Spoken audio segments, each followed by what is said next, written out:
La historia comienza en una atmósfera muy hostil dentro de una nave espacial en el espacio, se escuchan gritos desesperados diciendo que todos iban a morir, hay manchas de sangre por todas partes mientras la gente suplica ayuda, y el interior de la nave está lleno de objetos extraños esparcidos por el suelo y las paredes. En medio del caos llegan unos soldados y ordenan a todos reunirse de inmediato en la sala del capitán, pero el capitán no responde, lo que enfurece a uno de los soldados que quiere abandonar a su superior. Aún así, el soldado número 1 insiste en que deben salvar a la mayor cantidad de personas posible. A medida que avanzan por los pasillos destruidos, los soldados llaman a los supervivientes, pero al acercarse a ciertos sectores encuentran innumerables cuerpos tirados por todas partes, todos muertos. La escena deja al grupo en shock, pero el líder les dice que se controlen y les ordena encontrar a cualquier superviviente lo más rápido posible. Durante la búsqueda, en medio de un montón de cadáveres aparece una mano pidiendo ayuda, uno de los soldados se acerca e intenta calmar a la persona, diciéndole que aguante un poco más, pero de repente aparece una criatura horrible sosteniendo esa mano, estaba imitando la voz humana para atraer víctimas. El soldado intenta advertir a sus compañeros sobre el monstruo, pero ya es demasiado tarde, la criatura se mueve con una velocidad impresionante, esquiva todos los disparos de los soldados y luego libera un chorro de ácido que golpea los rostros de algunos de ellos, derritiéndolos. Uno de los soldados observa, presa del pánico, como el monstruo devora el cuerpo de uno de sus amigos, intentando reaccionar, toma una bomba para sacrificarse y matar al monstruo junto con él, pero la criatura le agarra la mano con fuerza y, en el hombro del monstruo, hay una baba rosa que absorbe la bomba y hace que explote dentro de sí, matando también al soldado.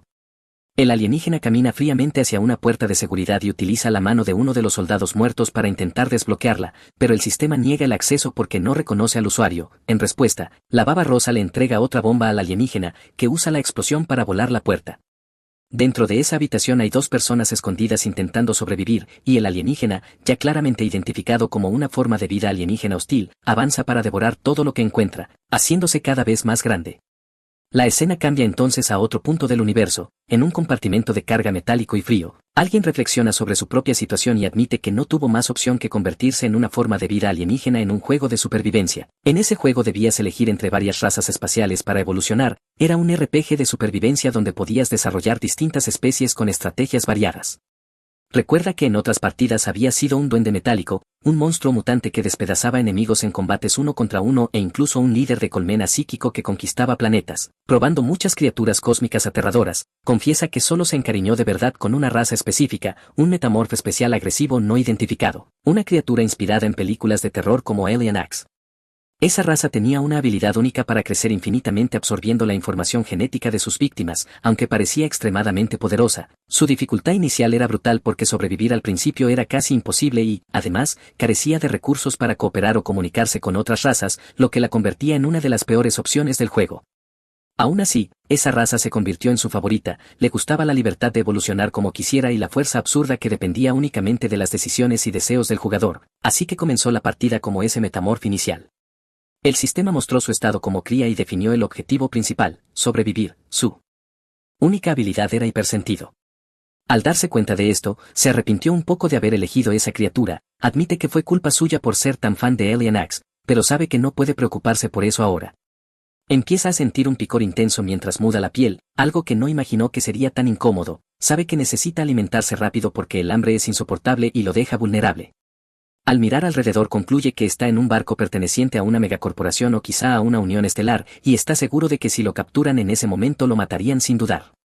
Entonces activa su hipersentido, escanea toda la nave para encontrar comida y detecta rápidamente la ubicación del almacén de alimentos. Cuando llega lo encuentra cerrado con contraseña, así que usa el hipersentido de nuevo y descubre que la combinación es simplemente 1 2 3 4.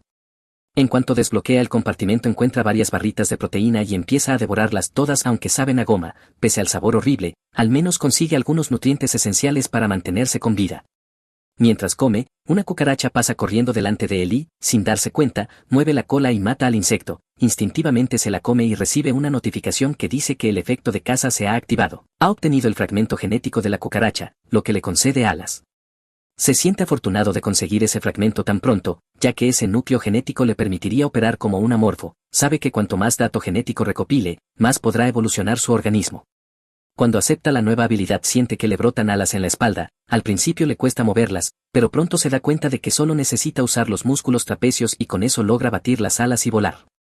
Sin embargo, enseguida siente un hambre intensa, el consumo de energía al volar es mucho más alto de lo que esperaba. Entiende que para usar las alas de forma efectiva necesitará un rasgo especial que reduzca el consumo de energía. Entonces fija su primer objetivo, reunir un conjunto de rasgos que le den ventaja, y decidido recorre la nave cazando cucarachas, una por una se las come, contando hasta llegar a la número 21, y tras comer tantas ya le saben a panqueques quemados. El sistema le notifica que ha adquirido el rasgo Cadnes Exoskeleton, que aumenta su defensa a medida que sube de nivel, aunque es una buena habilidad, no le sirve en ese momento. Lo que realmente necesita es Robust Vitality, que reduce el consumo de energía y ralentiza el envejecimiento. Sabe que muchos insectos y plantas tienen ese rasgo y que será esencial para controlar su hambre constante. Concluye que tendrá que comer una enorme cantidad de cucarachas para conseguir lo que quiere, así que cambia de zona en la nave para encontrar más presas. Cuando una cucaracha intenta escapar, la atrapa rápidamente con la cola y se la devora, y por fin obtiene la tan deseada Robust Vitality. Su cuerpo sufre una ligera transformación que lo prepara mejor para sobrevivir. En ese momento reflexiona que la tripulación de la nave y la humanidad misma son enemigos. Por los pasos que oye en los pasillos se da cuenta de que no le queda mucho tiempo antes de ser descubierto. Necesita evolucionar lo más rápido posible para evitar un futuro sombrío.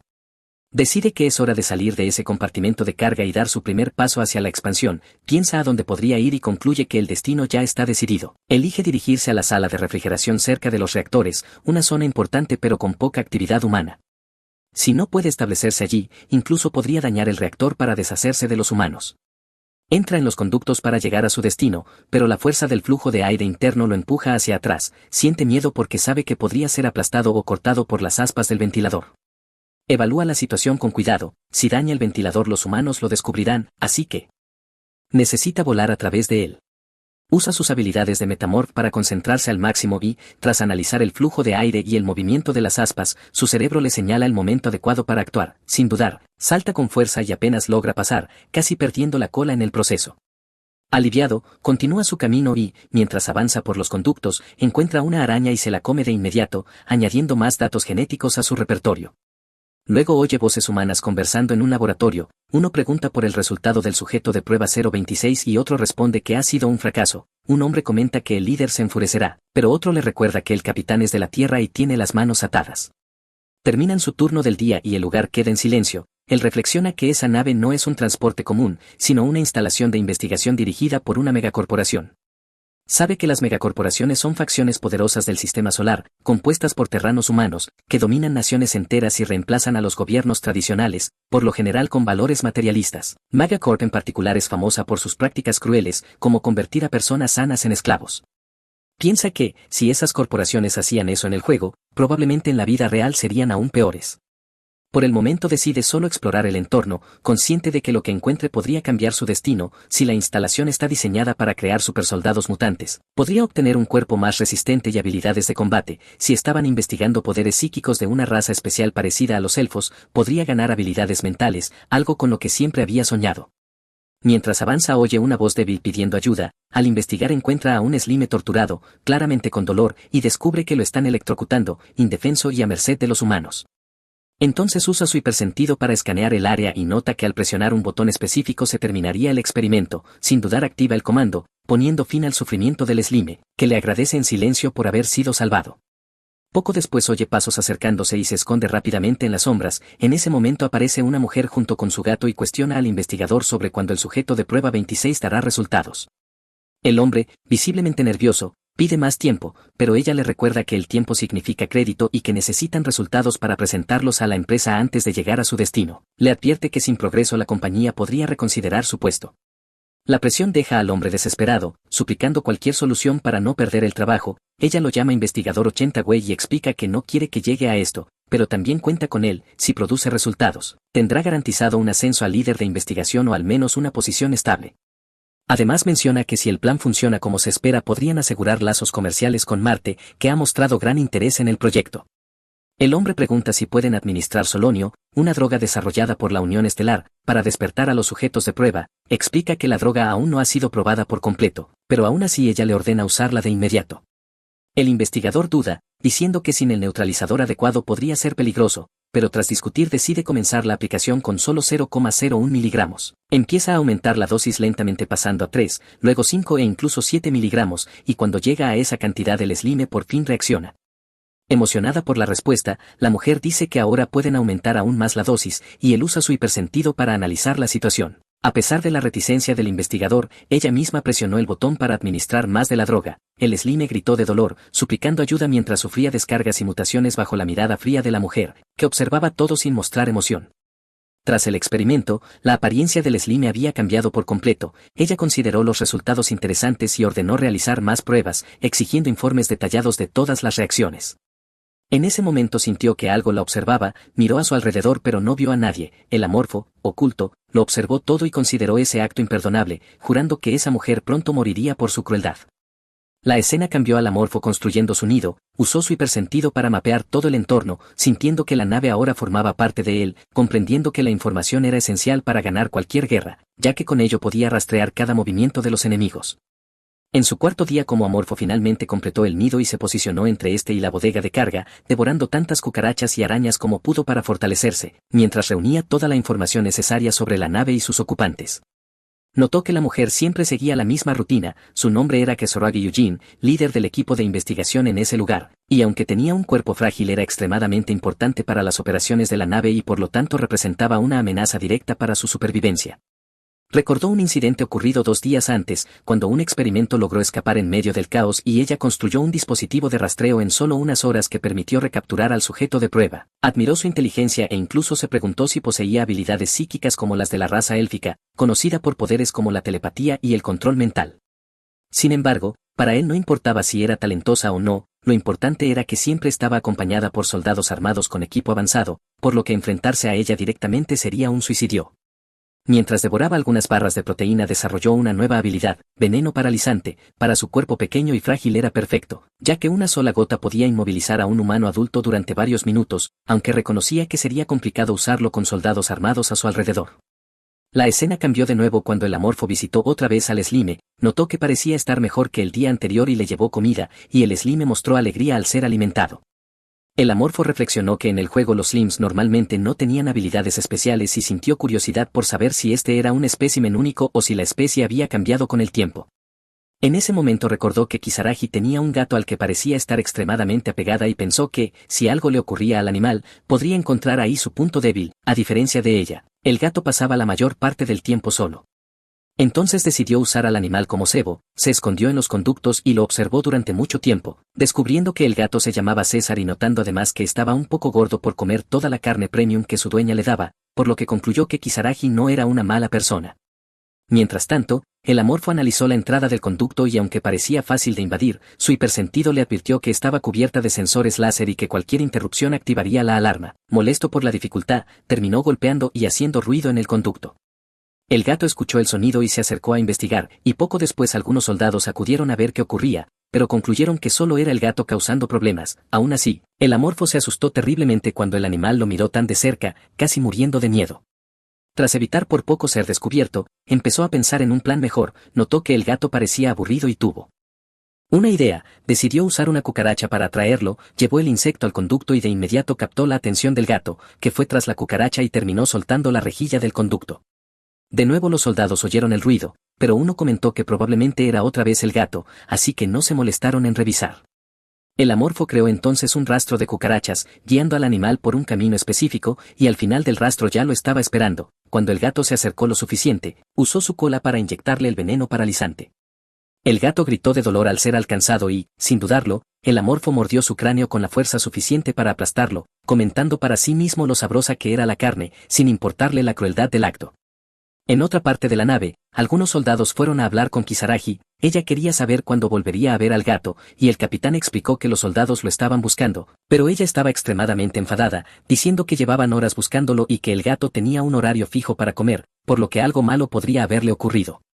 El capitán respondió que no había forma de que el gato escapara de la nave, ya que era un entorno cerrado y controlado, pero ella insistió en que precisamente por eso quería que lo encontraran rápido. El capitán le pidió que esperara resultados, aunque pensó para sí mismo que la mujer parecía loca por armar tanto alboroto por un gato y que, si no fuera de la capital, la habría encerrado en aislamiento por causar tantos problemas.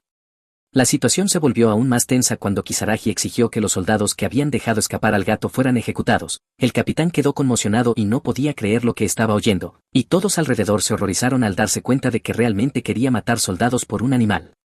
Ella lo justificó diciendo que todo había ocurrido por su incompetencia. Intentando calmar la situación, el capitán dijo que entendía cómo se sentía y prometió usar el incidente para reforzar la disciplina entre las tropas.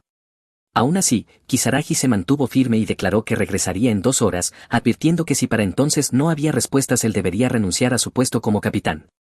En cuanto ella se fue, el capitán empezó a preguntarse dónde demonios estaba ese maldito gato.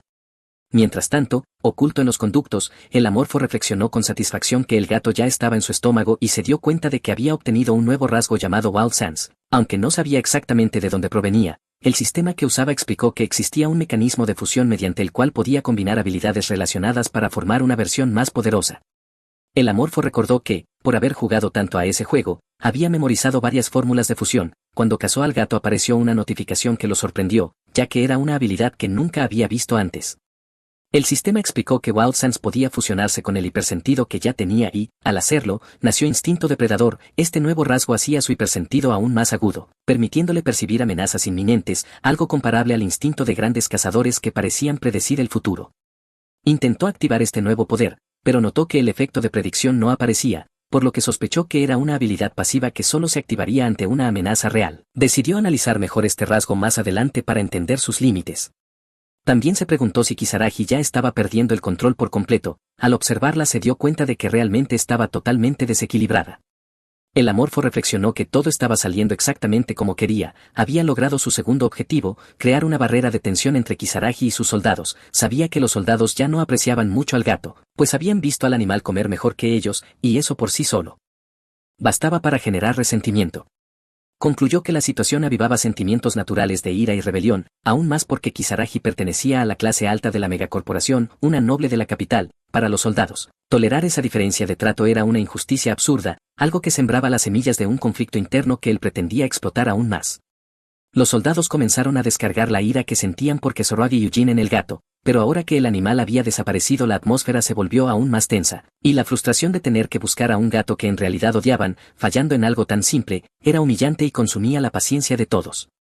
Mientras tanto, el Amorfo se preguntó si esos soldados aún serían capaces de proteger a Kisaragi y Eugene con la misma dedicación que antes, y también sabía que ella ya no confiaba en ellos, pues en su mente el gato había escapado por su incompetencia. Para un Amorfo, aquello era perfecto. Agradeció mentalmente al gato y pensó que ya era hora de pasar al siguiente paso de su plan, obtener los fragmentos genéticos de Kisaragi y Eugene. En ese momento, Kisaragi y Eugene estaba tan consumida por la ira que la descargaba cruelmente sobre los sujetos de prueba del laboratorio. Se acercó al experimento Euro 26, un slime frágil, y con una sonrisa perturbadora comenzó a electrocutarlo.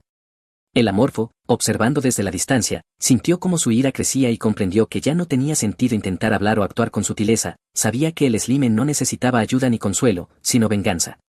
Mientras tanto, Kisaragi y Eugene fue a ver al capitán para exigir resultados y le recordó que ya habían pasado 2 horas desde que había dado el ultimátum. El capitán respondió que apenas habían comenzado la búsqueda e intentó explicarse, pero irritada ella lo llamó por su nombre completo, Samuel Yu, dejando claro que estaba cuestionando su autoridad. Quería saber si estaba desafiando la voluntad de una noble de la capital. Samuel Yu se mantuvo firme, afirmando que él era el capitán de esa nave y advirtiendo a Kisaragi y Eugene que tuviera cuidado con su arrogancia. Ella replicó diciendo que podía destituirlo fácilmente, pero él respondió que no aceptaría ser intimidado, sin importar que ella fuera de la capital, y la tensión entre ambos dejó claro que el conflicto ya llevaba tiempo gestándose. Después, Kisaragi y Eugene salió de la sala acompañada por un grupo de soldados y dijo que iba al baño. Uno de los soldados comentó que él también necesitaba ir rápidamente. El Amorfo se dio cuenta en ese instante de que esa era su mejor oportunidad. Normalmente la guardia debería haberla acompañado, pero estaban tan estresados e irritados que la dejaron ir sola, y además uno de los guardias realmente se apartó para ir al baño, debilitando aún más la seguridad. Se escondió y esperó, sabiendo que no había dispositivos de seguridad instalados en el baño, lo que lo convertía en el lugar perfecto para una emboscada. Observó a Kisaragi y Eugene dentro, evaluando cada uno de sus movimientos, repitiéndose que no podía desperdiciar esa oportunidad. Decidido, entró sigilosamente al baño preparando su veneno letal. En ese instante Kisaragi y Eugene sintió algo extraño y sus instintos le advirtieron del peligro. Al levantar la vista vio al Amorfo ya lanzando su ataque, logró esquivarlo en el último momento, pero él usó las paredes para ganar impulso y clavó su cola en la parte posterior de su cuello. El veneno comenzó a paralizar inmediatamente el cuerpo de Kisaragi y Eugene y, mientras permanecía inmóvil pero aún consciente, vio a la criatura acercarse babeando de anticipación. El Amorfo se preguntó qué estaría pasando por su mente en ese momento y si sentiría miedo al darse cuenta de que no había escapatoria, preguntándose qué harían a partir de ahí. Pero para él no importaba en absoluto, sabía que su muerte era segura e inevitable, avanzó sin dudar y mordió su cabeza hasta aplastarla por completo. Durante el acto brutal sintió el flujo de información genética pasando a su interior y, al absorber esos datos, confirmó que sus sospechas eran correctas. Inmediatamente después el sistema apareció ante su visión preguntándole si quería evolucionar. En el momento en que pensó en confirmar la evolución fue asaltado por una extraña visión repentina, soldados irrumpiendo en el baño y acribillando su cuerpo a balazos. Entró en pánico y se preguntó qué estaba ocurriendo hasta que se dio cuenta de que era el efecto de su nueva habilidad, instinto del depredador, un poder que le permitía prever peligros inminentes. Comprendió que el tiempo estaba en su contra, que un guardia llegaría en cualquier momento y que no tendría más opción que matarlo también. Cuando el soldado entró al baño se sobresaltó al ver el cuerpo de Kisaragi Eugene en el suelo, pero antes de que pudiera reaccionar o gritar, el amorfo saltó sobre él y hundió sus colmillos en su cuello, matándolo rápidamente. Aún así no se sintió seguro, pensó en cuánto tiempo tenía antes de que llegaran otros y se preguntó si Kisaragi Eugene llevaba algún dispositivo de rastreo que no hubiera detectado. Decidió que no había nada más que hacer allí y que debía irse de inmediato. Corrió de regreso al lugar que llamaba su nido, un escondite en los conductos donde podía ocultarse por un tiempo, y cuando llegó abrió de nuevo el sistema y confirmó su evolución. El sistema anunció que el proceso había sido activado y en ese momento la piel del amorfo comenzó a derretirse y a cambiar de color. Todo su cuerpo sufrió una transformación dolorosa e intensa hasta quedar completamente encerrado en un capullo grueso y resistente.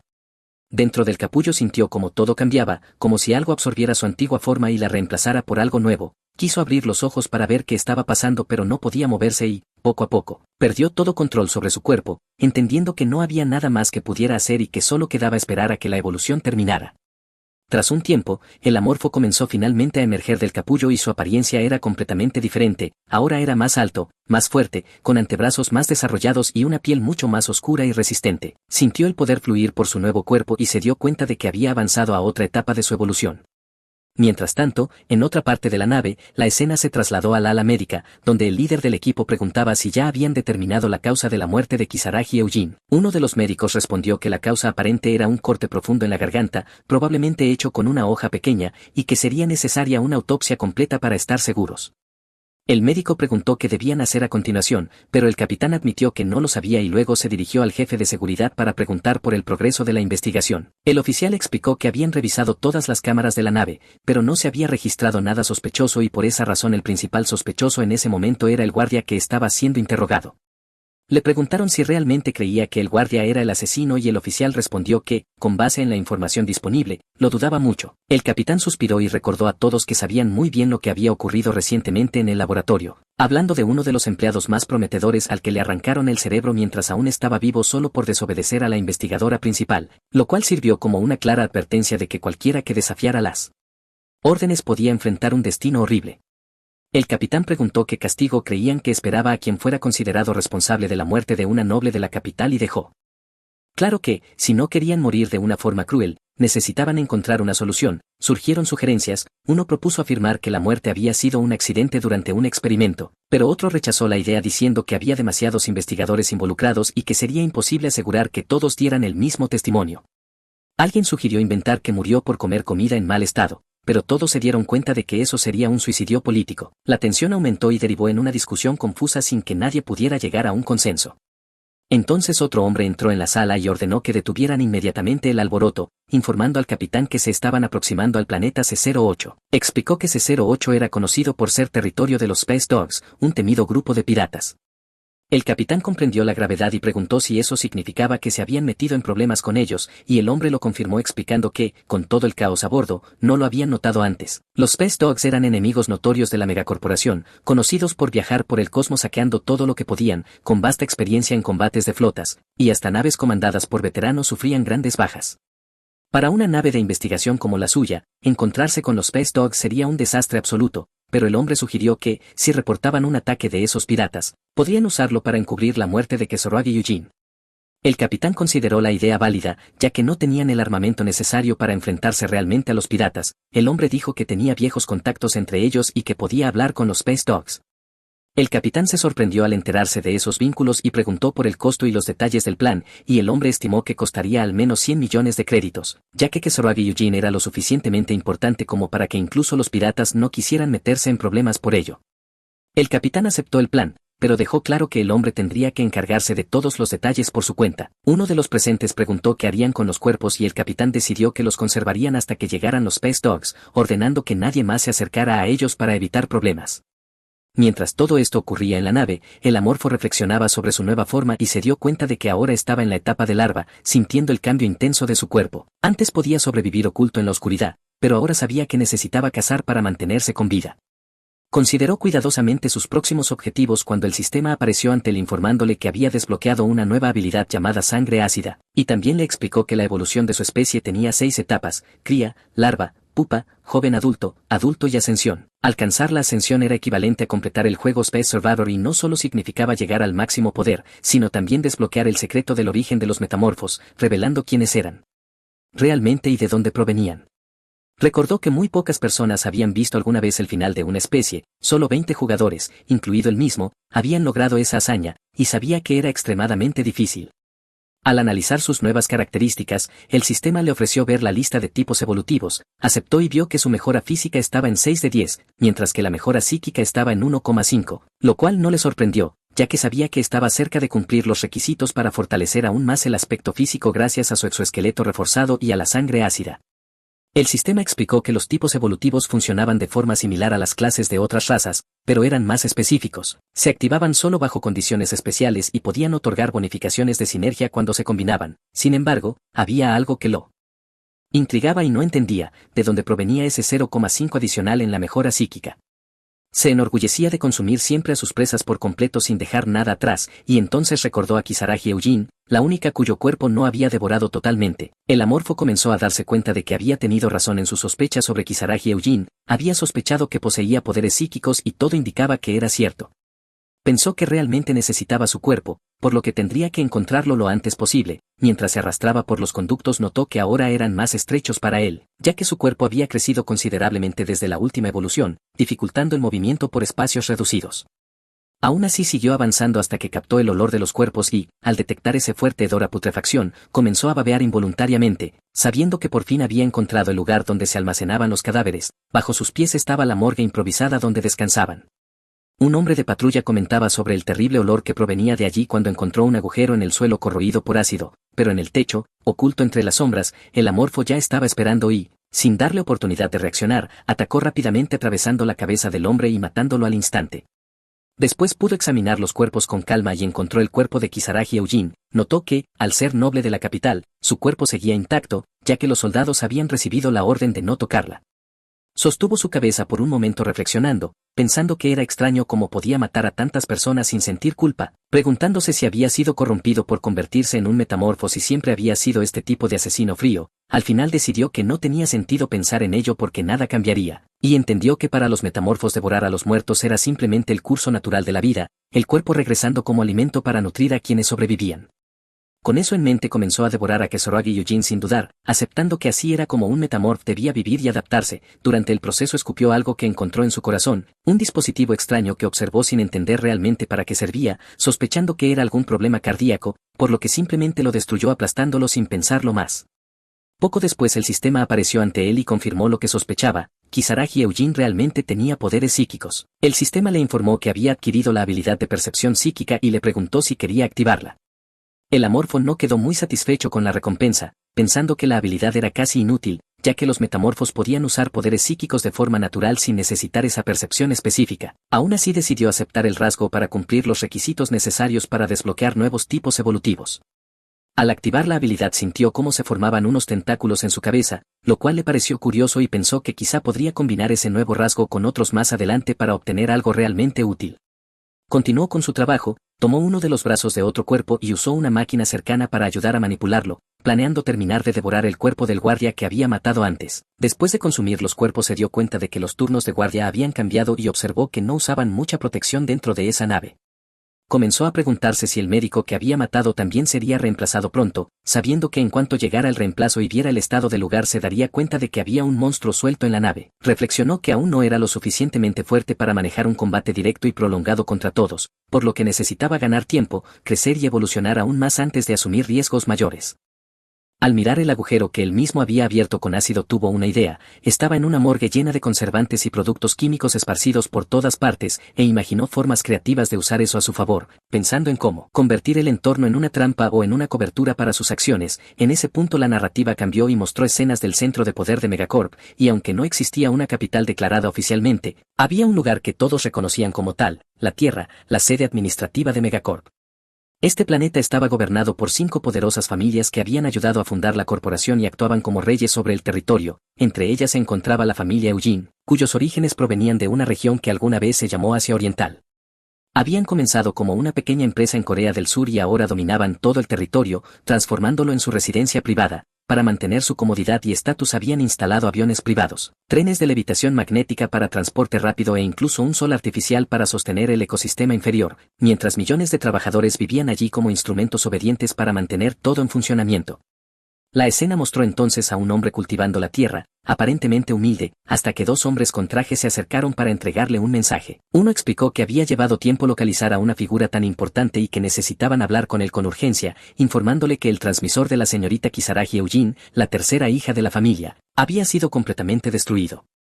El hombre vestido de blanco, que hasta ese momento parecía calmado, reaccionó con una frialdad brutal, afirmando que era imposible que eso hubiera ocurrido porque nunca había sobrecargado a Kisaragi Eugene con demasiadas tareas. Le informaron que la última señal del transmisor provenía de una zona cercana al sector CZ-08, conocido como territorio de los Space Dogs.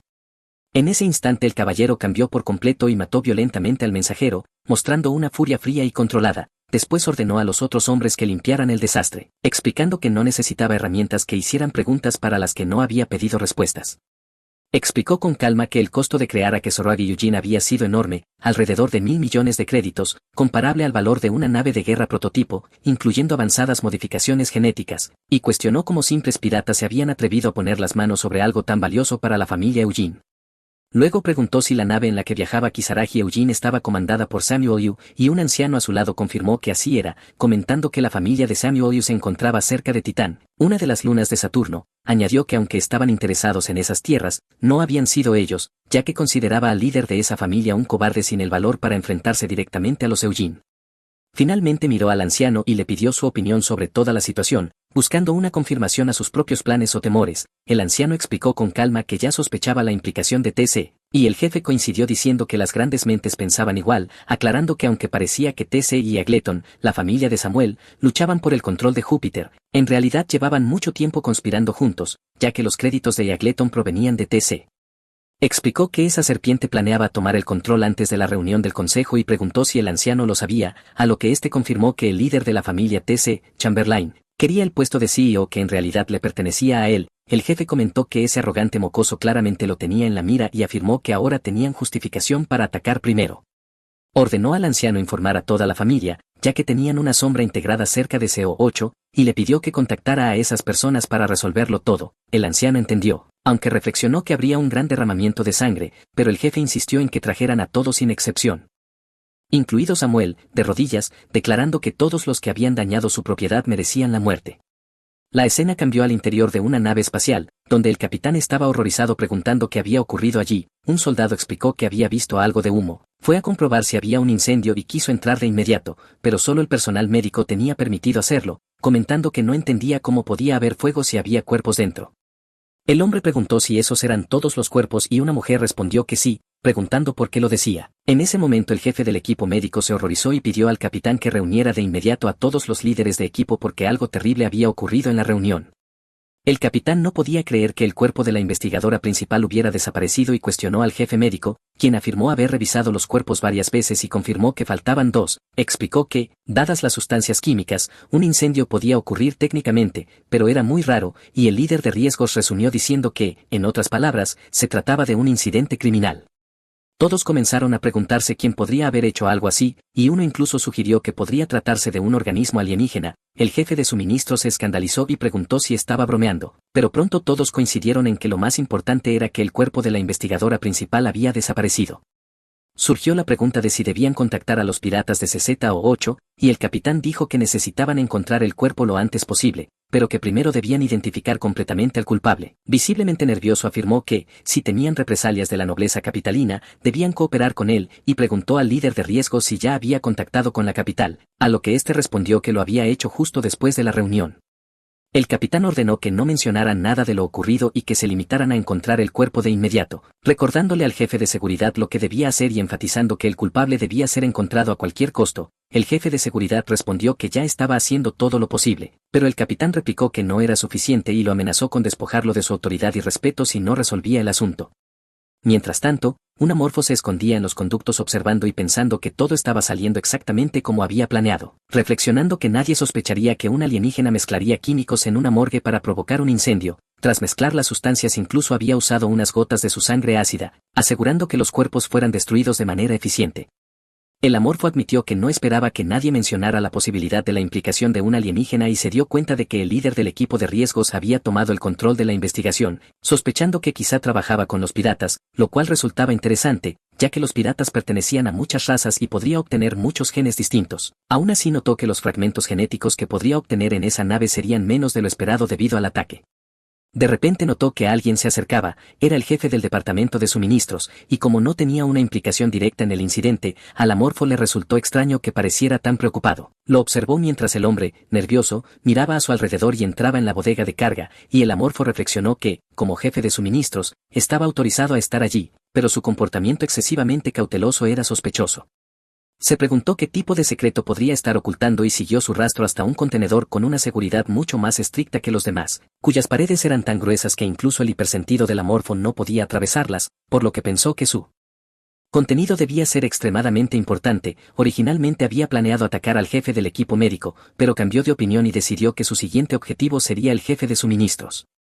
La escena mostró entonces al jefe de suministros bebiendo en exceso, mientras uno de los hombres le pedía que bajara el ritmo. En sus pensamientos se lamentaba, sintiéndose arruinado desde que había confiado en las promesas de un miembro de una secta del mercado negro, tentado por la idea de vender algo raro que había encontrado en unas ruinas antiguas, lo cual parecía fácil y rentable hasta el día del trato, cuando transportó en secreto los huevos y, por desgracia, uno de ellos se cayó.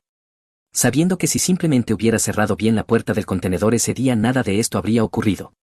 Se decía a sí mismo que no podía contárselo a nadie, porque si el capitán se enteraba estaba seguro de que lo matarían. Para intentar olvidar pidió otra bebida, pero el camarero dijo que ya estaban cerrando. Aún así insistió pidiendo solo una más para poder irse, y el hombre terminó aceptando. Tras beber, deambuló borracho por los oscuros pasillos de la nave, cuestionándose en qué había fallado en su vida, hasta que de repente escuchó un paso, se sobresaltó y preguntó quién estaba ahí. En ese momento vio los pies de un amorfo corriendo por el suelo, entró en pánico y salió corriendo suplicando por su vida, tecleando rápidamente la contraseña y logrando entrar en una sala mientras decía que necesitaba hablar con alguien de inmediato, pero el amorfo consiguió forzar su entrada sin pensarlo dos veces y se lanzó sobre él, devorándolo por completo.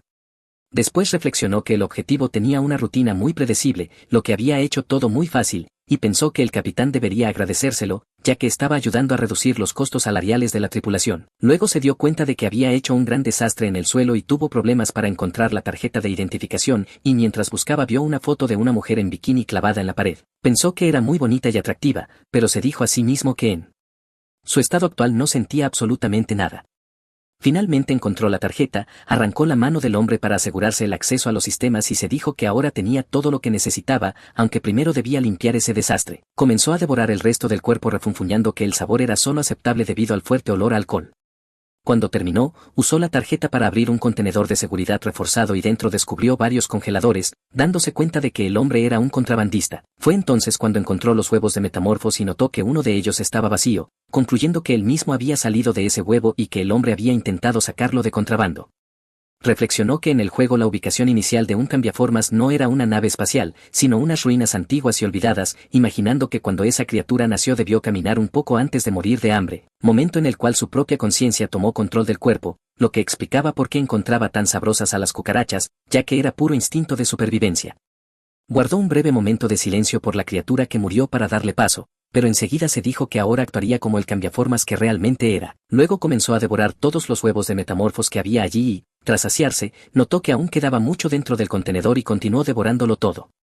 El sistema interno emitió entonces una actualización indicando que su mejora física estaba a solo 2 puntos de avanzar, y además obtuvo un nuevo rasgo llamado Mimito. Pensó que se había sentido decepcionado tras devorar a Kisaragi, ya que solo había obtenido una percepción psíquica limitada, pero en cambio el jefe de suministros le había dado un regalo mucho más valioso.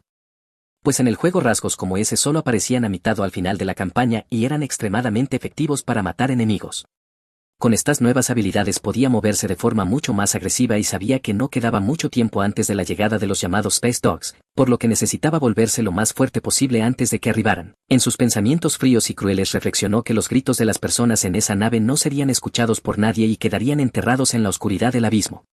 La escena cambió entonces al hangar de aterrizaje de la nave de investigación de Megacorp, donde un hombre llamó a Scott diciendo que era hora de cenar. Scott respondió que iría enseguida, pero que quería terminar primero lo que estaba haciendo. El hombre le preguntó si aún le quedaba mucho por hacer y Scott contestó que solo lo suficiente para ganar un poco más. En otra escena, mientras comían, Scott preguntó por qué querían que inspeccionaran los reactores, y su amigo respondió que de verdad iba a seguir hablando de trabajo incluso durante la cena. Scott insistió en que Finch lo pensara bien y mencionó que había oído rumores de que se estaban preparando para enfrentarse a los Grand Marolicos.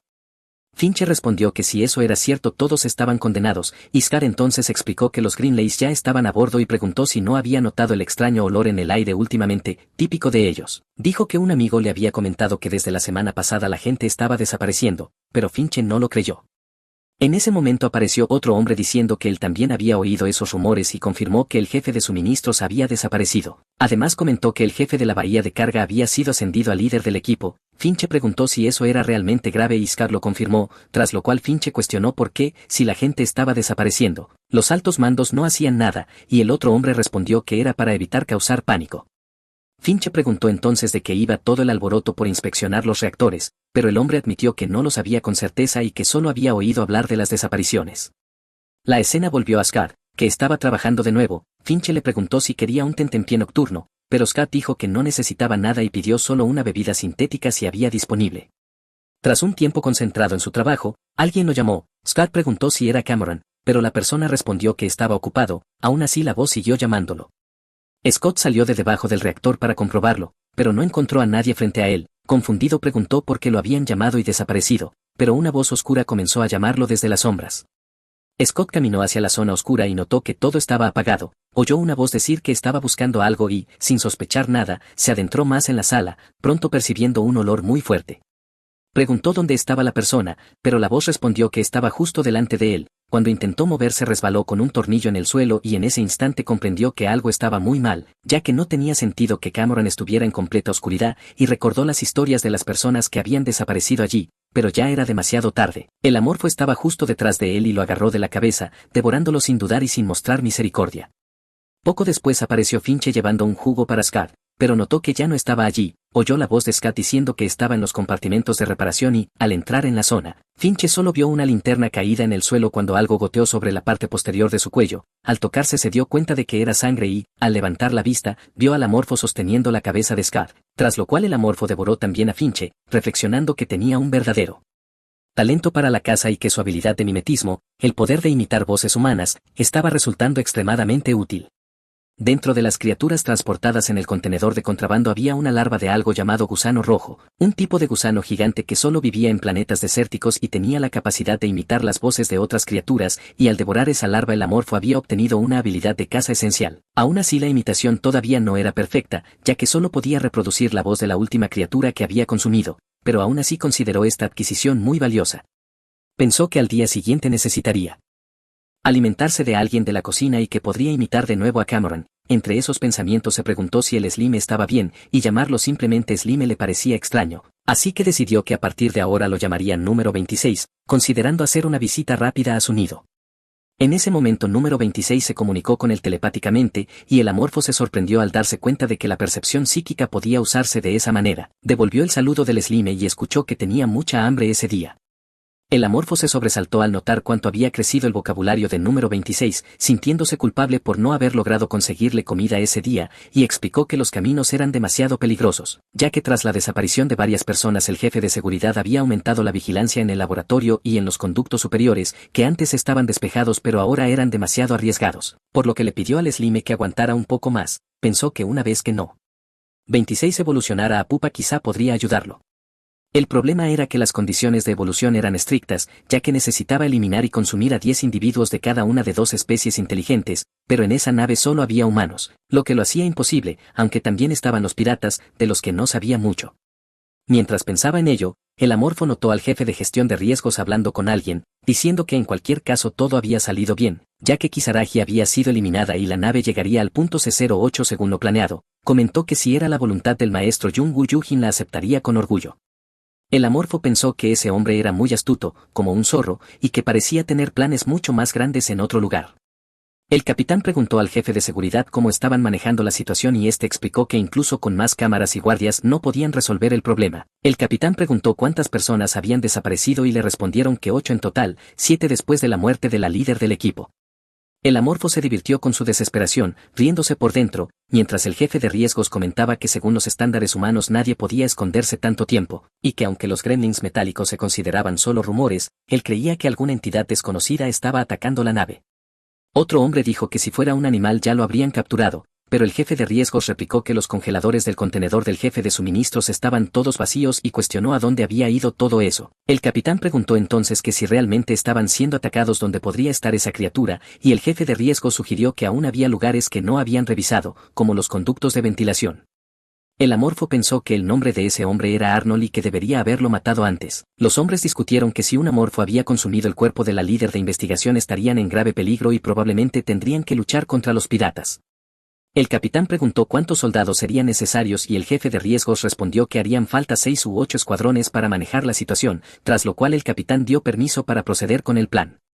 El Amorfo reflexionó que la confrontación ya era inevitable y que incluso si abandonaba el nido no habría donde huir, había llegado el momento de tomar una decisión difícil entre huir o luchar. Recordó todo lo que Arnold había dicho, sintió una profunda ira y se preguntó si lo consideraban solo una bestia ordinaria, sabiendo que eso no era cierto, ya que era un alienígena hostil que atacaba los cuellos de sus enemigos y un gran cambiaformas, por lo que decidió luchar y demostrarles lo insensato que era querer enfrentarse a él. En los estrechos conductos de la nave, activando su hipersentido, el Amorfo comenzó a analizar cada centímetro del entorno, sintiendo que la nave era como un organismo vivo y un parásito infiltrado. Detectó que el capitán Samuel y los demás líderes estaban reunidos en el puente de mando mientras los soldados armados se movían a sus posiciones, concluyendo que el plan básico ya estaba en marcha, aunque algunos detalles aún necesitaban ajustes. Era hora de visitar a sus invitados. En la sala de operaciones del sector B1 los soldados se preparaban para entrar en los conductos, y Arnold pensaba que el monstruo probablemente también había matado a Kisaragi y que necesitaban eliminar todas las variables posibles sin permitir retrasos antes de la llegada de la señorita Sono, quedando claro que el monstruo debía morir antes de que terminara el día.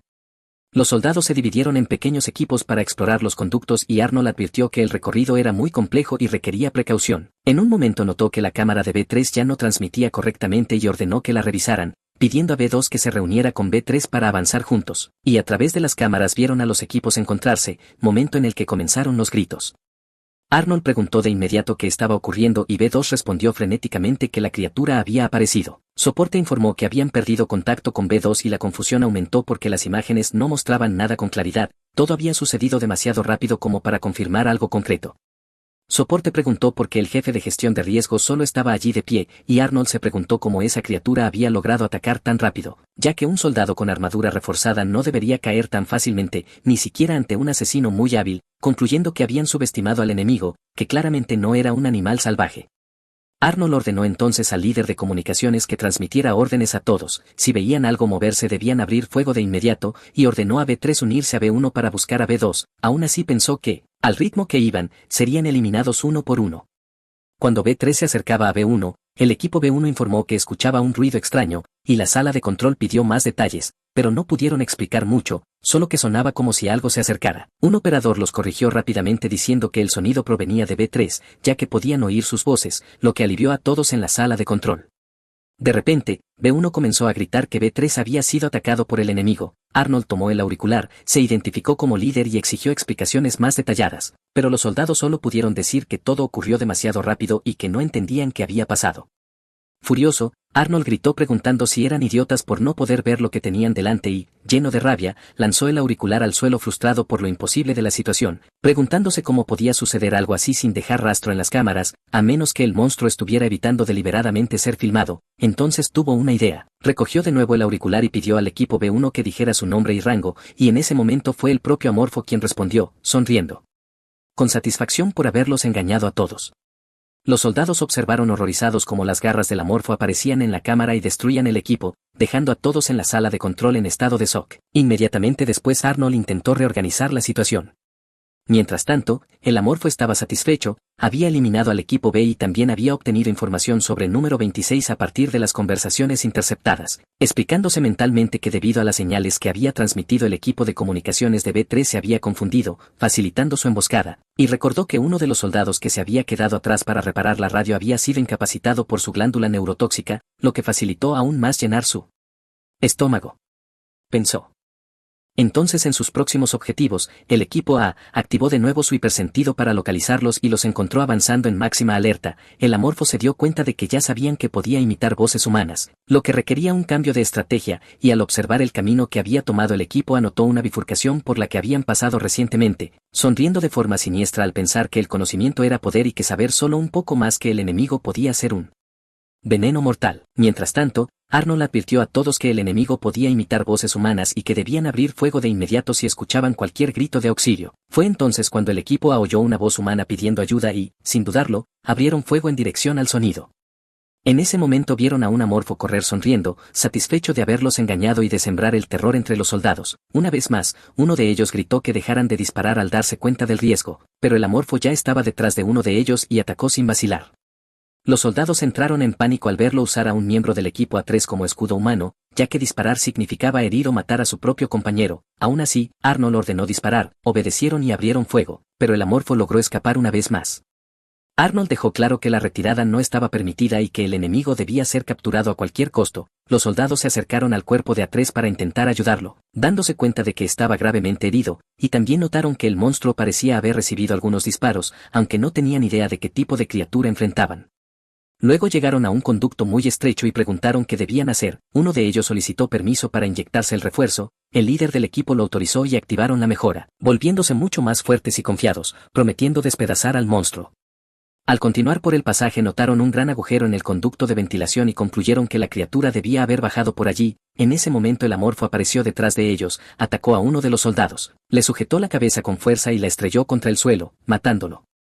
Otro soldado reaccionó disparando al Amorfo aun cuando su propio compañero estaba en la línea de fuego, lo que provocó la muerte de su camarada. Luego dejó caer el arma e intentó golpear al Amorfo, pero este esquivó con rapidez, lo que enfureció aún más al soldado.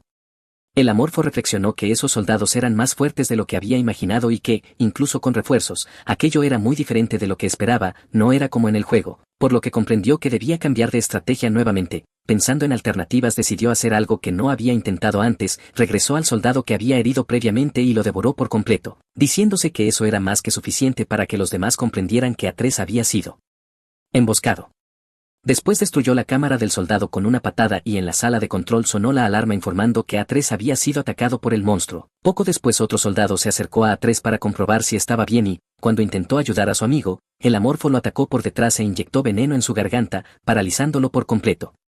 El hombre quedó inmóvil, incapaz de reaccionar, observando horrorizado cómo el Amorfo devoraba a su compañero, y luego el Amorfo se volvió hacia él diciendo que ahora era su turno y le arrancó la cabeza brutalmente. Todos en la sala de control quedaron aterrados, preguntándose qué clase de demonio era esa cosa, y muchos comenzaron a creer que todos iban a morir. Mientras tanto, el Amorfo pensaba en cómo reaccionaría el enemigo ante todo aquello, sabiendo que aún había alrededor de 90 soldados y oficiales en la nave y que, tras rebelarse, lo atacarían con toda su fuerza. Comprendía que el mayor problema eran las armas humanas, incluso armas de plasma, que representaban un peligro enorme para él, ya que eran extremadamente poderosas, usadas en batallas de flotas y capaces de destruir naves de guerra y tanques. Aunque eran grandes y difíciles de portar individualmente, existían versiones más ligeras pero absurdamente caras, y sospechaba que, como máximo, podrían tener lanzadores de plasma de peso medio. Observando el arsenal de la nave no estaba seguro de si realmente los tenían, pero notó que los soldados se dirigían hacia la sección de agricultura y pensó que era perfecto, su mejor oportunidad. Mientras el enemigo buscaba en el lugar equivocado, él iría tras los líderes, sabiendo que eliminarlos provocaría un caos masivo, y más importante aún, necesitaba matar a Arnold lo antes posible. En otra parte de la nave, el capitán preguntó a Arnold de dónde había salido esa criatura, y Arnold explicó que se trataba de una forma de vida no identificada registrada por el jefe de suministros. El amorfo reflexionó que en el espacio el equipo de mejora era esencial y por eso la gente gastaba tanto dinero en él. Arnold entonces dijo a los demás líderes que el enemigo era una forma de vida muy inteligente capaz de imitar voces humanas y que, en combate, obtener información era lo más importante. Finalmente hizo una petición audaz, solicitando permiso para usar los lanzadores de plasma del escuadrón. Los otros líderes quedaron conmocionados, diciendo que estaba loco, ya que habían acordado usar esas armas solo contra piratas. El amorfo comprendió entonces que sus dudas se habían aclarado, realmente tenían esas armas, y mientras los líderes discutían y discrepaban, entendió que ese era el momento perfecto para atacar y abrumarlos. Su prioridad era Arnold, pero aún estaba lejos, así que decidió que su siguiente objetivo sería el hombre que había atormentado al número 26. Sin perder tiempo se acercó a los líderes reunidos y su primera víctima fue el investigador Wei, a quien atacó brutalmente, devorándole la cabeza por completo y dejando a todos los presentes traumatizados por el horror. Inmediatamente después el amorfo pasó a matar a los demás líderes reunidos en el centro de mando, y en medio del caos algunos pidieron al soldado de comunicaciones que alertara a todas las tropas, pero antes de que pudiera transmitir la advertencia el amorfo lo mató brutalmente con una mordida. En ese instante Arnold disparó a la espalda del amorfo, y este pensó con desprecio que Arnold realmente creía que huiría tras presenciar esa masacre, preguntándose qué pensaba que estaba haciendo allí sin equipo de refuerzo. Decidió que si Arnold quería morir, él mismo le concedería ese deseo.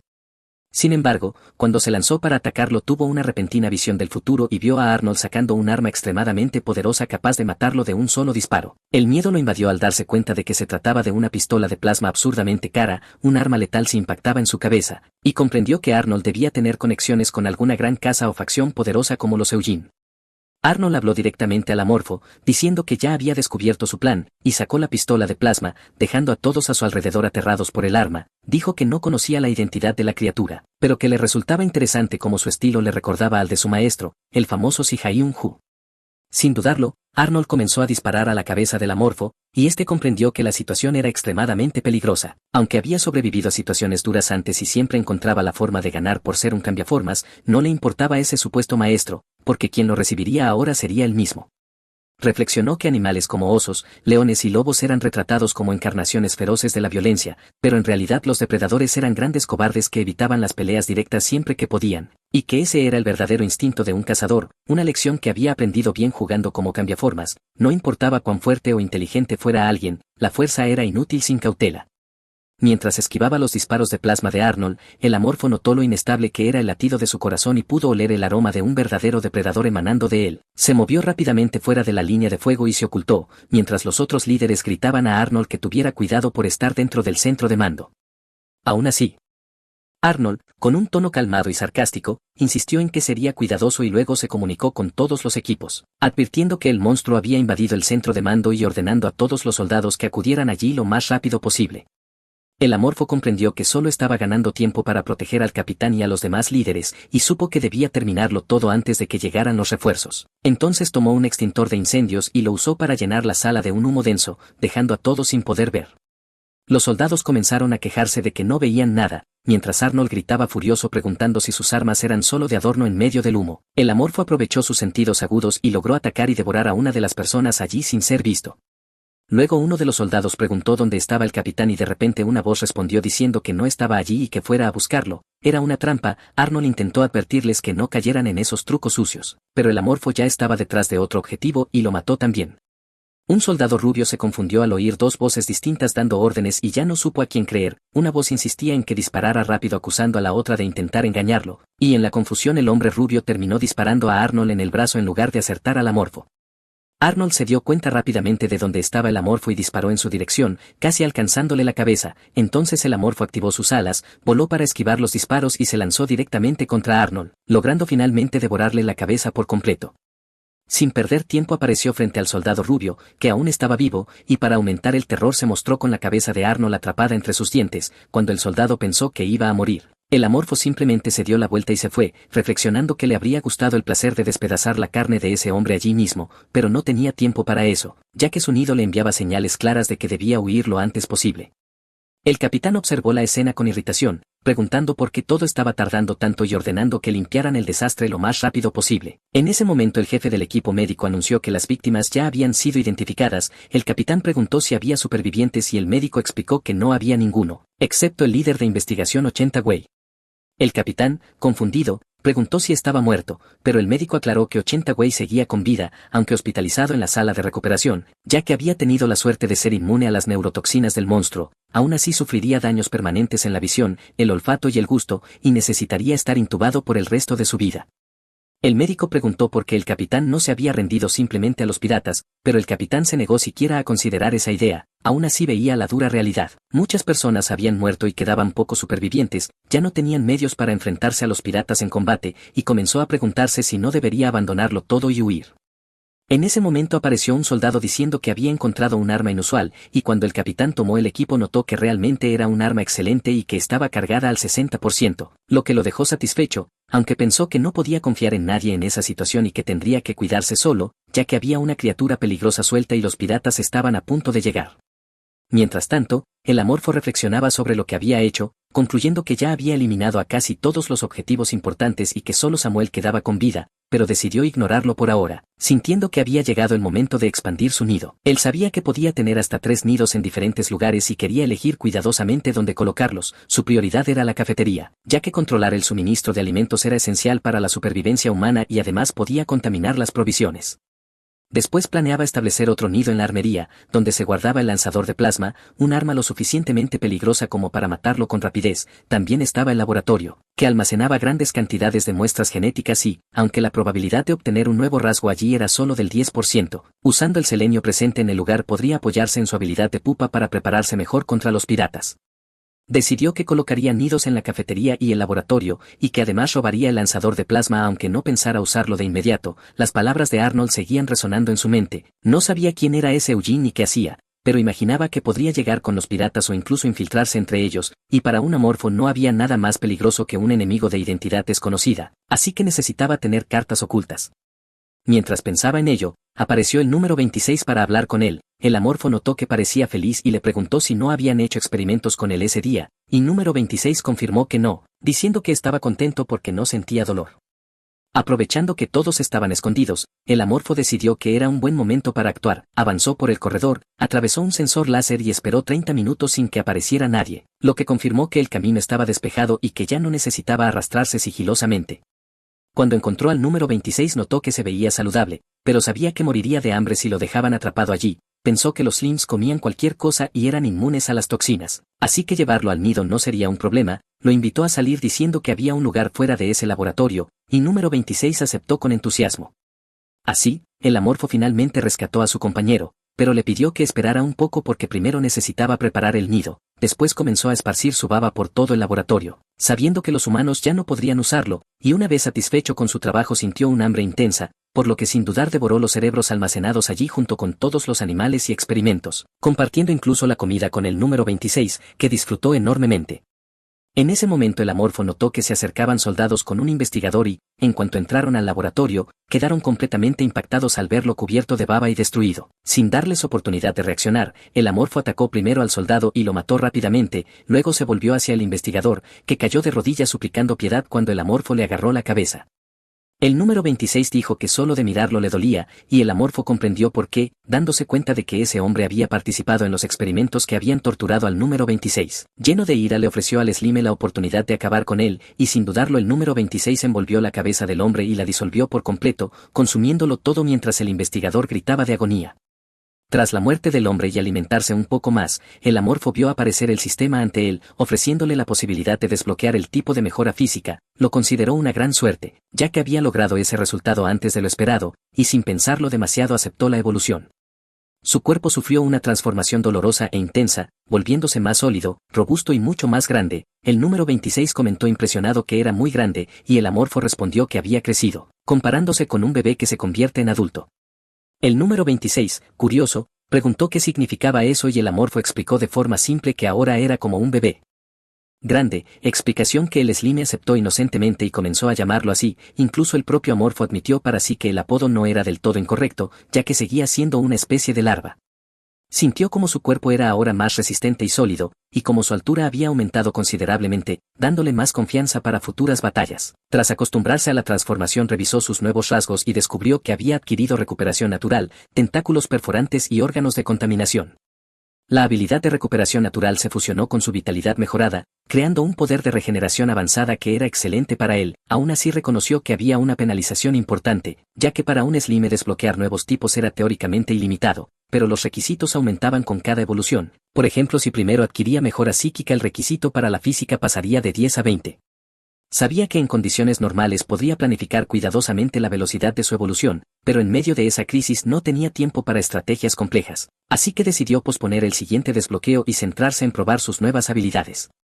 Evaluó los tentáculos perforantes y se dio cuenta de que, aunque eran frágiles por sí solos, combinados con la mejora física se convertían en armas letales. Luego analizó el órgano de contaminación y vio que sería extremadamente útil, ya que podía generar esporas que secretaban ácido, permitiéndole tomar control de toda la nave contaminando cada rincón, lo que sería una gran ventaja contra enemigos demasiado difíciles de derrotar de forma directa. Cuando terminó de probarlo todo, decidió dirigirse a su siguiente destino, el área de carga. El número 26 preguntó a dónde iban y el amorfo le explicó el plan, imaginando cómo reaccionarían los humanos al verlo con ese tamaño.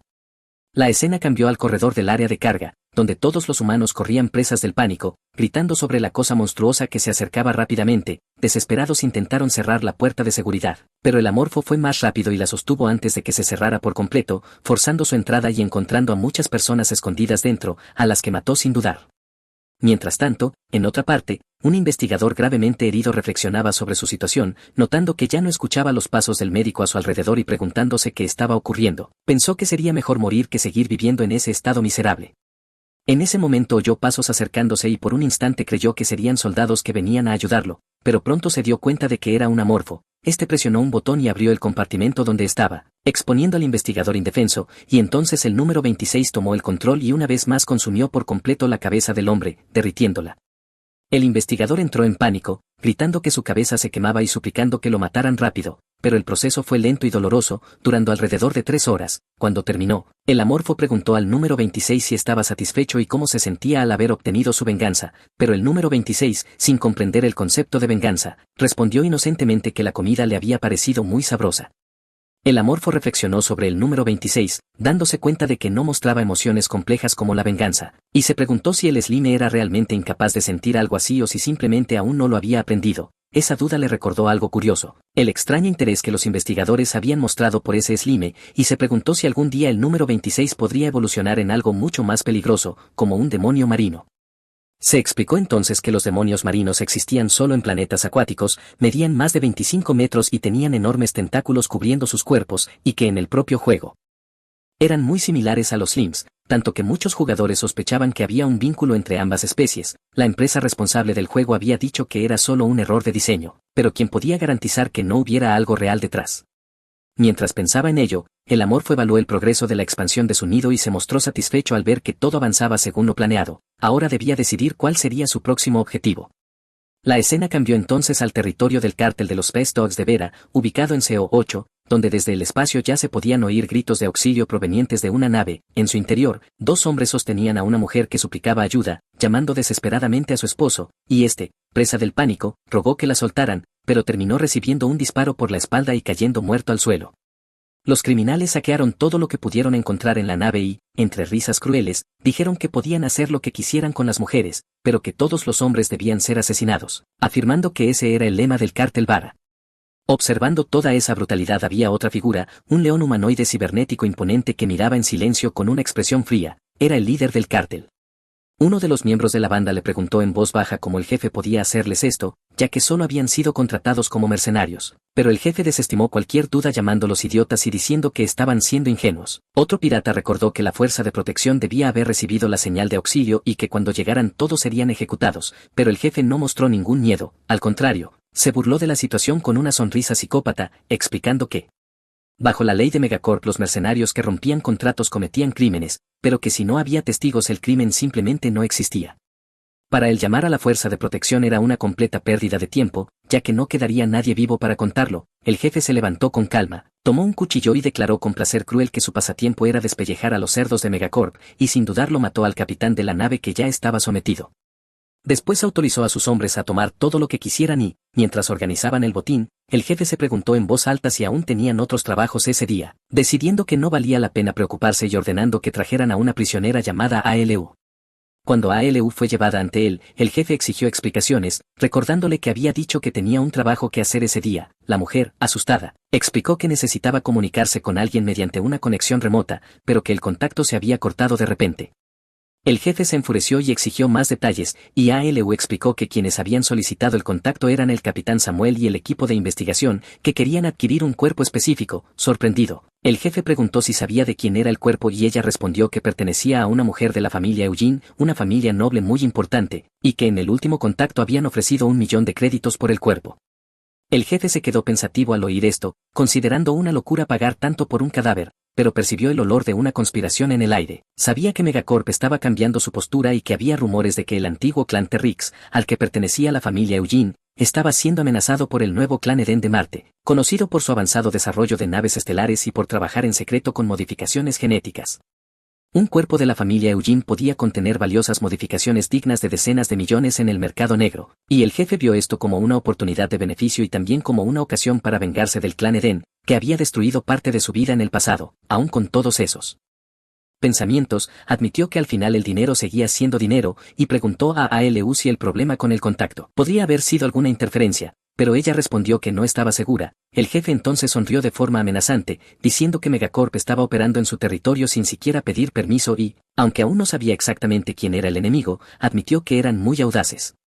Decidido, ordenó a su tripulación comenzar de inmediato a rastrear todas las comunicaciones y, sin dudarlo, dio la orden de volar la nave en la que se encontraban para eliminar pruebas, partiendo luego con su flota hacia la nave donde estaba Samuel. En ese momento, el alienígena, uno de los centinelas, notó que los piratas se acercaban y, sabiendo que la confrontación sería inevitable, se reconectó rápidamente con la nave de investigación y confirmó que los invasores estaban perforando el casco para forzar un acoplamiento. Los grafitis en el costado de la nave eran la prueba de que realmente eran ellos. Cuando los piratas abordaron la nave de Samuel, el amorfo notó que el grupo estaba organizado como cabía esperar de especialistas, aunque se preguntó si eran realmente inteligentes o simplemente estúpidos, ya que cualquiera se habría dado cuenta de que había algo muy extraño en esa nave. Al avanzar, los piratas se sobresaltaron por lo que encontraron y le informaron al jefe que había algo muy raro en el puente. No había nadie a bordo y las plantas crecían por todas partes de forma extraña. El jefe, irritado, no podía entender cómo podían existir plantas en el espacio y pensó que sus hombres se estaban burlando de él. Los llamó idiotas y decidió comprobarlo personalmente, amenazando con arrancarles la cabeza si era necesario.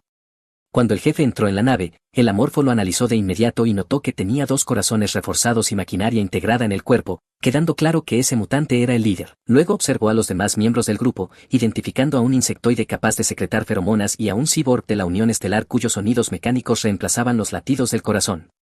Comprendió que el cártel era muy diverso y se preocupó por la variedad de criaturas que había estado consumiendo para evolucionar. Al notar a una mujer en el grupo sintió algo muy sospechoso en ella. Parecía demasiado normal para estar allí, como si tuviera una computadora en la cabeza pero actuara completamente humana, por lo que decidió vigilarla de cerca. Mientras tanto, el amorfo hablaba con el número 26 preguntándole a dónde iba el bebé, respondiéndose a sí mismo que necesitaba marcharse pero que sería peligroso. Así que ordenó al número 26 quedarse allí y le pidió que cuidara su arma de plasma, recalcando que era muy importante. Luego explicó su plan de destruir el generador de energía de la nave enemiga para obligar a los piratas a dividir sus fuerzas entre proteger la nave de investigación y la nave nodriza, formando grupos defensivos y ofensivos, para comenzar la caza en cuanto se separaran. Poco después, el amorfo se infiltró en la nave pirata y le resultó curioso que no hubiera seguridad real, algo esperable en piratas que nunca imaginaron ser robados. Avanzó por los pasillos hasta encontrar el reactor nuclear, notando que todo parecía normal salvo por los androides de seguridad que patrullaban la zona, y supo que atacarlos directamente alertaría a la inteligencia artificial, por lo que necesitaba prepararse antes.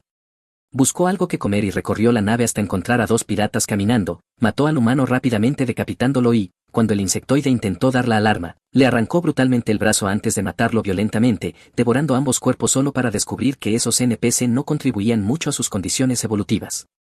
Poco después oyó por la radio que preguntaban qué había ocurrido con el equipo de patrulla y el amorfo, imitando la voz del humano muerto, respondió que no había pasado nada, siguió caminando, abrió una puerta y creyó que no tendría que luchar contra los androides, pero al entrar usó ácido en el suelo para crear un camino y vio el reactor nuclear, comentando para sí que un humano habría notado el truco, pero los androides no. Entonces atacó con veneno y logró apagar el reactor. Mientras tanto, los piratas observaban las cámaras y grabaciones de seguridad y quedaron horrorizados al ver que la nave había sido tomada por un monstruo cruel que había matado a todos de forma brutal. El jefe, extremadamente asustado, no podía comprender lo que estaba ocurriendo al ver plantas extrañas creciendo por todas partes, la ausencia de señales de vida y la nave convirtiéndose en una especie de barco fantasma. Sabía que debía averiguar más sobre ese atacante y ordenó repetir todas las grabaciones. Al observarlas comenzó a darse cuenta de que la tripulación de la nave de investigación había sido masacrada y que la gestión de la instalación estaba completamente destruida. En una grabación vio a una criatura extraña atacando desde arriba y concluyó que no solo era fuerte, sino también extremadamente inteligente y peligrosa. Se preocupó por la familia Eugene, pero entendió que antes debía asegurar la recuperación segura del cuerpo, por lo que llamó a la mujer a la que el grupo apodaba en broma a Ajo por su nombre real, Manuel. Preguntándole si había perdido contacto con ellos el día anterior, ella confirmó que sí, explicando que el plan inicial era reunirse el día anterior, pero la nave nunca apareció y pasaron todo el día buscándola. El jefe comprendió que ya conocía casi todos los detalles de la nave de investigación, aunque seguía sin saber qué era exactamente esa criatura, y aún así estaba convencido de que habían logrado infiltrarse sin ser detectados, creyendo que el monstruo no sabía que estaban allí. Finalmente ordenó a sus hombres localizar y matar a la criatura antes de buscar el cuerpo que habían venido a recuperar. Mientras todo esto ocurría, uno de los piratas informó al jefe que había un problema, el motor de la nave estaba averiado. El jefe, irritado, no entendía cómo podía haber pasado eso si el motor funcionaba perfectamente, pero el pirata explicó que el motor había sido completamente derretido, lo que enfureció aún más al jefe por la osadía de alguien que había tocado su nave. Se volvió entonces hacia Manuel y le preguntó si podía pilotar la nave y, pese a reprenderla por dudar, ella acabó confirmando que sí. El jefe ordenó a 3 hombres ayudarla con la tarea de pilotaje y al resto les indicó que lo siguieran, pues tenía la intención de cazar y matar a esa maldita criatura que estaba arruinando sus planes. Un amorfo oculto observaba todo con atención, encontrándole gracia al ver al jefe tan furioso y sintiéndose confiado al saber que los piratas no tenían idea de que aún quedaban supervivientes escondidos en la nave de investigación. Unas 20 personas, incluido el capitán y el gerente senior, no había perdonado a esos hombres por misericordia, sino porque planeaba usar la rivalidad entre Megacorp y los piratas a su favor, seguro de que mientras lucharan entre ellos podría aprovechar la situación. Notó que en la sala de control solo había 3 piratas y Manuel, la mujer que fingía ser normal, y vio en ello una oportunidad perfecta para atacar, aunque al mismo tiempo sintió un mal presentimiento, ya que su instinto de cambiaformas le advertía que ella era muy peligrosa. Empezó a preguntarse si podría ser la maestra de Arnold y que había llevado a Arnold a decir cosas tan extrañas sobre ella. Aparentaba ser solo una humana genéticamente modificada, pero considerando que era una noble de la capital de Megacorp, era muy probable que hubiera sido alterada más allá de los límites habituales de Kesorag y Eugene, y pensó que si había sido modificada hasta convertirse en algo parecido a un jugador tramposo sería muy difícil derrotarla en su forma juvenil actual. Aún así admitió que enfrentarse a un oponente fuerte le provocaba tanto miedo como emoción, pero decidió que por ahora se ocuparía primero de los piratas. La escena se centró entonces en los piratas cuando uno informó que el detector biológico había identificado señales humanas en la cabina del capitán, aunque el acceso estaba bloqueado, sugiriendo usar un taladro para abrir un agujero cercano. El jefe, muy irritado, respondió de forma grosera preguntando si también pedía permiso para orinar y, sin más discusión, ordenó abrir el agujero de inmediato. En cuanto lograron perforar la nave, se sorprendieron cuando un disparo impactó a uno de los piratas directamente en la cara. Las personas escondidas comenzaron a atacar a los invasores con desesperación, y el jefe, consumido por la ira, reaccionó con violencia brutal, matándolos a todos rápidamente, aunque decidió dejar con vida a un solo hombre para interrogarlo. El superviviente, temblando de miedo, suplicó por su vida y explicó que era el jefe del equipo médico de la nave, diciendo que podía serles útil. El jefe le preguntó entonces dónde estaba el capitán y el médico respondió que había escapado en una cápsula de salvamento, algo que el jefe no podía creer, pero el médico insistió en que era todo lo que sabía y que ni siquiera estaba seguro de que realmente hubiera escapado. El jefe analizó la situación, comprendiendo que la nave había sido completamente destruida por el monstruo y que el único humano que sabía dónde estaba el cuerpo objetivo había huido, y entonces tuvo una idea. Preguntó al médico si al menos sabía dónde estaba el cuerpo que buscaban, a lo que éste respondió que el cuerpo de Kisaragi había sido tomado por el monstruo. Furioso, el jefe exigió saber por qué el monstruo querría ese cuerpo y el médico contestó directamente que era porque el monstruo se comía a los humanos. Ante esa información el jefe entendió que no había tiempo que perder y ordenó a todos los piratas moverse en grupos de 6 y reportar de inmediato si encontraban al monstruo, ya que se había convertido en la máxima prioridad.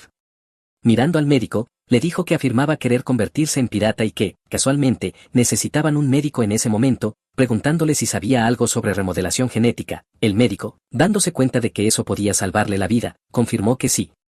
Mientras todo esto sucedía, el Amorfo observaba en silencio, reflexionando que todo había terminado mucho más rápido de lo que esperaba y reconociendo que debería haberlo previsto, ya que el jefe era un enorme mutante. Casi como Hulk, también notó que los piratas se movían en grupos de 6, excepto el jefe, que se desplazaba solo con uno de sus hombres.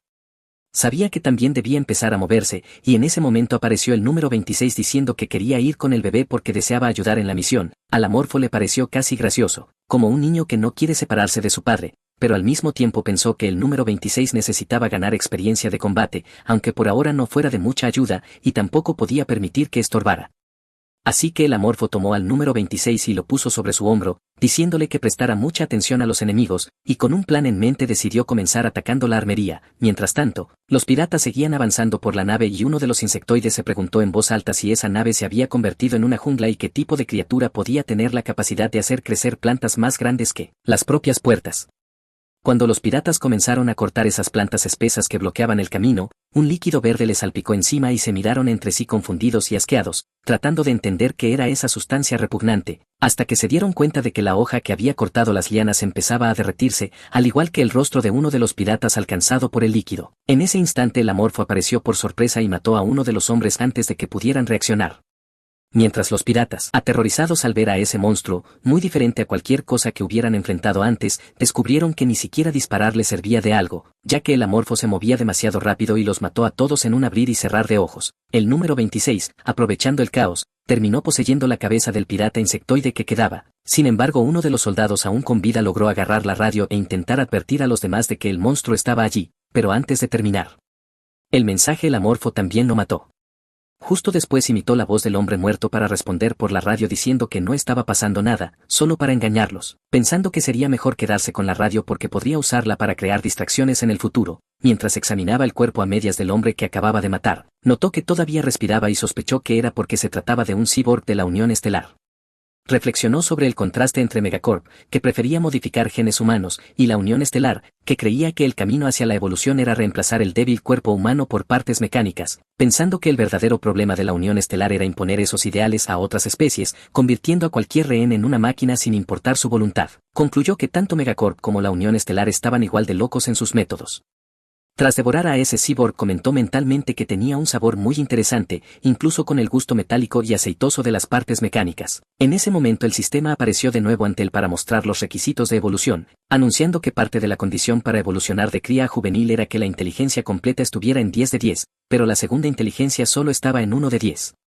Amor se sorprendió al recordarlo y pensó que había 12 piratas cyborg en esa nave, concluyendo que si lograba devorarlos a todos podría avanzar a la siguiente etapa de evolución. El número 26, curioso, le preguntó por qué estaba tan emocionado y Amor respondió de forma vaga que era algo que no necesitaba saber. En sus pensamientos comparó a los piratas cyborg con perros espaciales que algunos llamaban desastres espaciales, pero para él eran como Santa Claus trayendo regalos de Navidad. Mientras tanto el Amorfo siguió matando y devorando enemigos por toda la nave, avanzando con brutalidad y velocidad, notando que ya había eliminado 2 equipos completos, aunque lamentó haber perdido 3 cyborgs en el proceso porque sus cuerpos habían sido corrompidos por el ácido que había usado y solo quedaban partes, como piernas, preguntándose si debía comerlas. Cuando intentó comerse una pierna restante terminó escupiéndola al darse cuenta de que no obtenía el efecto de depredación, pensando que había una pequeña probabilidad de que eso ocurriera cuando no era él quien mataba directamente al objetivo, por eso decidió matar directamente al pirata que el número 26 estaba devorando, aunque se sintió mal por hacerlo, reconociendo que no tenía elección si quería evolucionar. En ese momento la radio en uno de los brazos del cuerpo empezó a crepitar exigiendo respuestas inmediatas, con voces informando que había un gran desastre en el área de carga mientras otros se quejaban de que el restaurante era un caos. El Amorfo usó la radio para responder diciendo que el laboratorio estaba despejado, pero el hombre al otro lado se mostró sospechoso y dijo que él no era el encargado de la radio, así que Amor improvisó rápidamente una excusa diciendo que se estaba preparando para saquearlo todo y por eso no había tenido la radio antes, pensando que aunque fueran piratas eran muy paranoicos. También reflexionó que, pese a que el jefe pirata era un mutante muy poderoso, debía mantenerlo vigilado. Le resultó gracioso caminar con un slime en la espalda y pensó que la comunidad gamer se volvería loca si lo supiera, ya que él era conocido por actuar siempre solo. Admitiendo que no tenía muchos amigos y reconociendo que las cosas en ese juego se estaban volviendo cada vez más diferentes, lo que lo ponía nervioso pero también emocionado. Mientras tanto el jefe pirata también empezó a sospechar, ya que como antiguo soldado era muy estricto y podía reconocer señales de problemas. Sintiendo que algo iba muy mal con las comunicaciones provenientes del laboratorio, su instinto animal le advirtió que todo podía ser una trampa, por lo que ordenó a sus hombres ir al laboratorio de inmediato para comprobar qué estaba ocurriendo. Luego se volvió hacia el médico y le preguntó dónde estaba la nave de escape, y mientras caminaban el jefe pensó que nadie podía tocar su nave de guerra sin pagar un alto precio, planeando ya encontrar una ruta de escape y plantar bombas en la sala de motores para asegurarse de que nada quedara impune. Analizó su plan con frialdad, sabiendo que la nave tenía un motor de fusión nuclear y que una pequeña bomba sería suficiente para destruirlo todo, pensando que tras escapar y detonar el lugar ese monstruo no tendría forma de sobrevivir. Reconoció que sus propios hombres que quedaran atrás morirían también, pero no le importó demasiado, ya que siempre había criaturas dispuestas a unirse a los piratas. Las únicas personas que planeaba llevar consigo eran el médico y Manuel. Luego le preguntó al médico si existía alguna debilidad conocida del monstruo, pero el médico admitió que no había ninguna. El jefe concluyó que era un cobarde y que tenía miedo, preguntándose si eso era todo lo que tenía que decir, notando que el médico parecía más aterrorizado por el monstruo que por él mismo. Decidido a extraer más información, el jefe preguntó cuáles eran las características de la criatura y el médico explicó que se movía como un fantasma, devoraba humanos en un instante sin dejar nada atrás y que solo notaban su presencia mucho después. El jefe se burló de su incompetencia diciendo que eso solo ocurría porque eran idiotas, aunque en el fondo entendió que decía la verdad, por lo que decidió reunir a todos sus hombres para tener más posibilidades de éxito. Tomó la radio y anunció que los planes habían cambiado, ordenando a todos reorganizarse antes de avanzar hacia el laboratorio. Al oír esto, el amorfo pensó que el jefe era realmente inteligente por no haber caído en su imitación, algo que incluso engañaba a humanos entrenados, quizá por puro instinto animal, pero reconoció que ya era demasiado tarde, ya que aunque se quejaban los piratas estaban obedeciendo las órdenes y moviéndose al lugar designado. El amorfo decidió entonces que necesitaba un nuevo plan de ataque, usó sus tentáculos para conectarse al nido que había creado en la nave y activó su habilidad de gestión de nidos, convirtiendo toda la estructura en un órgano vivo propio, básicamente atrapando a los piratas dentro de su estómago. Dispersó esporas parasitarias por todo el entorno, haciendo que los piratas comenzaran a asfixiarse, y aunque algunos intentaron huir colapsaron antes de lograr escapar. Analizó el resultado y pensó que cuando evolucionara a la etapa juvenil podría usar esa habilidad de forma mucho más efectiva, admitiendo que esta vez solo la había usado por curiosidad para entender cómo funcionaba. Aunque se dio cuenta de que lo había dejado extremadamente agotado, se volvió hacia el número 26 y le dijo que tenía hambre, explicándole que necesitaba comer un poco, y comenzó a devorar los cuerpos de los piratas. Comentó para sí que era normal que los piratas abandonaran a sus compañeros y notó que 5 de los 7 que había matado eran cyborgs, revisando el sistema para ver cuánto faltaba para completar su evolución y descubriendo que solo quedaban 2 cyborgs más para alcanzar la siguiente etapa. También se dio cuenta de que 5 piratas habían huido a la sala de entrenamiento y pensó en por qué habrían elegido ese lugar, concluyendo que probablemente creían tener una mejor ventaja allí por ser un espacio más amplio, aunque recordó que la tripulación anterior había pensado lo mismo, convirtiendo ese sitio en un auténtico matadero en el pasado. Al acercarse pudo sentir a través de las puertas las feromonas y la respiración de las personas escondidas, dándose cuenta del terror absoluto que le tenían, por lo que advirtió al número 26 que sería muy peligroso y le pidió que se escondiera detrás de él. Luego abrió la puerta pensando que ya habían muerto más de 20 personas allí y que matar a 5 más no sería ningún problema. Los piratas, aterrados, aún intentaron dispararle, pero nada funcionó. Uno de ellos desenvainó un sable y se declaró a sí mismo el segundo al mando del cártel Drava, y el amorfo reconoció el arma como una hoja sónica capaz de dañar su caparazón, pero juzgó que sería inútil si el hombre no sabía usarla correctamente, considerando lo típico de los piratas actuar de forma impulsiva. Sin dudarlo lo atacó y logró abrirle un agujero en el centro del pecho, sorprendiéndose al notar que era la primera presa que mostraba resistencia desde que mató a Arnold, por lo que decidió acabar con él rápidamente para ahorrarle más dolor y agonía. Tras rematarlo se dijo a sí mismo que quedaban 4 enemigos, imaginando que se escondían en los vestuarios. En ese momento el sistema le notificó que había obtenido una habilidad llamada naturaleza humana, lo que le intrigó por ser un hombre muy vago. Reflexionó sobre los rasgos genéticos de ese universo, sabiendo que había cientos de rasgos de supervivencia en el espacio y que no todos eran ventajosos, como el modo berserker de Hulk, que duplicaba la fuerza física pero hacía perder todo el autocontrol. Comprendió que algunas habilidades tenían más desventajas que beneficios y que los rasgos con nombres ambiguos solían ser los más peligrosos. Pensó en la Unión Estelar, que secuestraba personas para convertirlas en robots, y en Megacorp, que creaba monstruos remodelando genes humanos, sabiendo que civilizaciones así dominaban a la humanidad en ese universo. Concluyó que era poco probable que existiera un rasgo que otorgara cualidades humanas sin un costo terrible y se preguntó si esa habilidad le daría emociones humanas, considerando que eso podría ser una desventaja grave para él como cambiaformas que se alimentaba de personas, por lo que juzgó el riesgo muy alto y decidió rechazarla. Sin embargo, en ese instante su instinto de amorfo lo impulsó a reconsiderar, preguntándose si realmente era tan importante, ya que su instinto señalaba una elección muy peligrosa.